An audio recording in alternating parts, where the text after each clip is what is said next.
ರಾಜ್ಯದಲ್ಲಿ ಕುತೂಹಲ ಕೆರಳಿಸಿದ ಶೃಂಗೇರಿ ವಿಧಾನಸಭಾ ಕ್ಷೇತ್ರದ ಅಂಚೆ ಮತದ ಮರು ಎಣಿಕೆ ಮುಗಿದಿದೆ.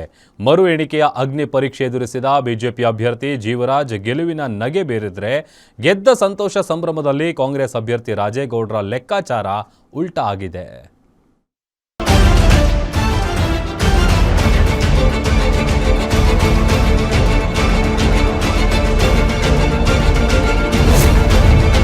ಶೃಂಗೇರಿ ಕ್ಷೇತ್ರದ ಎಲೆಕ್ಷನ್ ರಿಸಲ್ಟ್ನಲ್ಲಿ ಹೈಡ್ರಾಮಾ. ಸಂಜೆ ರಾಜೇಗೌಡ ವಿನ್, ರಾತ್ರಿ ಜೀವರಾಜ್ ಗೆಲುವು. 2023ರ ವಿಧಾನಸಭಾ ಚುನಾವಣೆ ಜಿದ್ದಾಜಿದ್ದಿನ ಕಣದಲ್ಲಿ ಕಾಂಗ್ರೆಸ್ ಅಭ್ಯರ್ಥಿ ರಾಜೇಗೌಡ 201 ಮತಗಳಿಂದ ರಣರೋಚಕವಾಗಿ ಜಯಬೇರಿ ಬಾರಿಸಿದರು. ರಾಜೇಗೌಡ ಗೆಲುವನ್ನು ಪ್ರಶ್ನಿಸಿ ಬಿಜೆಪಿ ಅಭ್ಯರ್ಥಿ ಜೀವರಾಜ್ ಕೋರ್ಟ್ ಮೆಟ್ಟಿಲೇರಿದ್ರು. ಮತ ಎಣಿಕೆಯಲ್ಲಿ ಲೋಪವಾಗಿದೆ ಎಂದು ಮರು ಎಣಿಕೆಗೆ ಮನವಿ ಮಾಡಿದರು. ಈ ಹಿನ್ನೆಲೆ ನ್ಯಾಯಾಲಯ ಕೂಡ ಅಂಚೆ ಮತಗಳ ಮರು ಎಣಿಕೆಗೆ ಆದೇಶ ನೀಡಿತು.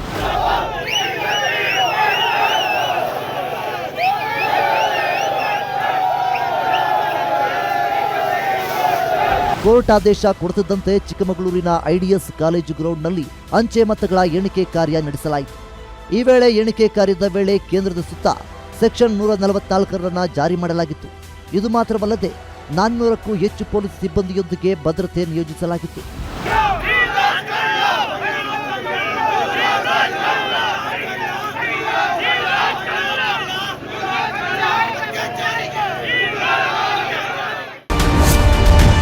ಕಾಂಗ್ರೆಸ್ ಅಭ್ಯರ್ಥಿ ರಾಜೇಗೌಡ ಲೆಕ್ಕಾಚಾರ ಉಲ್ಟಾ ಪಲ್ಟಾ. ಮಧ್ಯರಾತ್ರಿಯವರೆಗೆ ನಡೆದ ಅಂಚೆ ಮತಗಳ ಎಣಿಕೆ ಕಾರ್ಯ.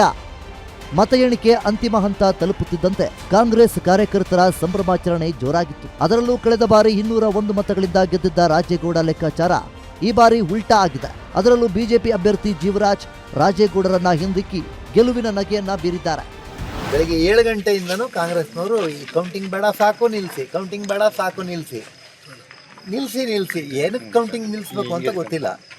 ಕೌಂಟಿಂಗ್ ನಿಲ್ಲಿಸಿ ಅನ್ನೋದೇ ಅವರ ಬೆಳಗ್ಗೆ 7:10ರಿಂದ ಶುರುವಾಗಿದ್ದ ಹೋರಾಟ ಇಷ್ಟ ತನಕ ನಡೆದಿದೆ. ನಾನು ಹೈಕೋರ್ಟ್ ಮತ್ತು ಸುಪ್ರೀಂ ಕೋರ್ಟ್ನಲ್ಲಿ ಸತತವಾಗಿ 3 ವರ್ಷಗಳ ಕಾಲ ಹೋರಾಟ ಮಾಡಿದ್ದಕ್ಕೆ ಇವತ್ತು ಜಯ ಸಿಕ್ಕಿದೆ. ಇವತ್ತು ಏನು ಜಯ ಸಿಕ್ಕಿದೆ ಇದರದ್ದು ಇನ್ನೂ ಸರ್ಟಿಫಿಕೇಟು ಸಿಕ್ಕಿಲ್ಲ. ಎಲೆಕ್ಷನ್ ಕಮಿಷನರಿಗೆ ಕಳಿಸ್ತೀನಿ ಅಂತ ಹೇಳಿದ್ದಾರೆ. ಮತ್ತು ಇದು ಕೋರ್ಟಲ್ಲಿರೋ ವಿಷಯ ಆಗಿರೋದ್ರಿಂದ ಹೆಚ್ಚು ಮಾತಾಡೋದು ಸುಮ್ಮನೆ. ಇನ್ನು ಲೆಕ್ಕಾಚಾರ ಉಲ್ಟಾ ಆಗ್ತಿದ್ದಂತೆ ಕಾಂಗ್ರೆಸ್ ಏಜೆಂಟ್ ಪೊಲೀಸ್ ಠಾಣೆ ಮೆಟ್ಟಿಲೇರಿದ್ದಾರೆ.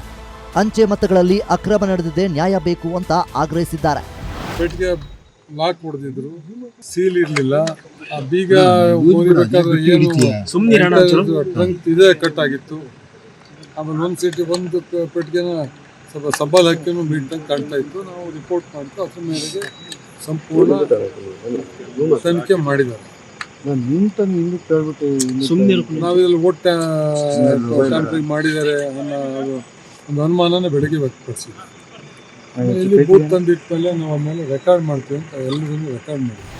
ಇನ್ನು ಮತ ಎಣಿಕೆ ಕೇಂದ್ರದ ಸುತ್ತ ಸೆಕ್ಷನ್ 144 ಜಾರಿಗಿದ್ರು.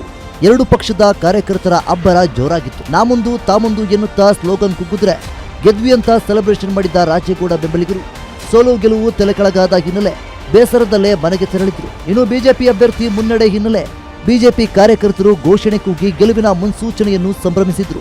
ಭರತ್ ಬೆಟ್ಟದ ಮನೆ, ಗ್ಯಾರಂಟಿ ನ್ಯೂಸ್, ಚಿಕ್ಕಮಗಳೂರು.